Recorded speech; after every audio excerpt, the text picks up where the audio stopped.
பழைய ரூபாய் நோட்டுகளை வங்கிகளில் செலுத்த ரிசர்வ் வங்கி வெளியிட்டுள்ள புதிய நிபந்தனைக்கு பொதுமக்கள் சிலர் வரவேற்பும் எதிர்ப்பும் தெரிவித்துள்ளனர். வெறும் 5000 மேலே கட்டினா எழுதி கொடுக்கணும். என்ன எழுதி கொடுக்கணும்? அது வங்கி அதிகாரிகளுக்கு மட்டும்தான் தெரியும் போல இருக்குது.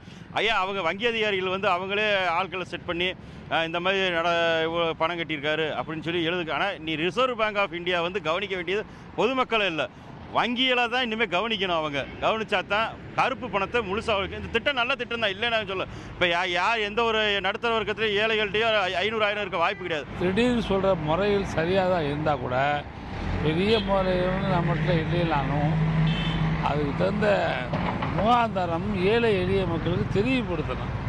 கஷ்டப்படுறது ஏழை எளிய மக்கள் தான் வசதி நிற்கிறாங்க. யாரும் பெரிய பணக்காரவங்க யாரும் வசதி நிற்கிறது. அவங்களுக்கு வசதி செய்யணும்னா முன்னறிப்பு, அதனுடைய அவசியத்தின் உணர்வு தன்மையை மக்களுக்கு வெளிப்படுத்தி அதுக்கு கால அவகாசம் கொடுத்து செஞ்சால் நல்லாயிருக்கும்.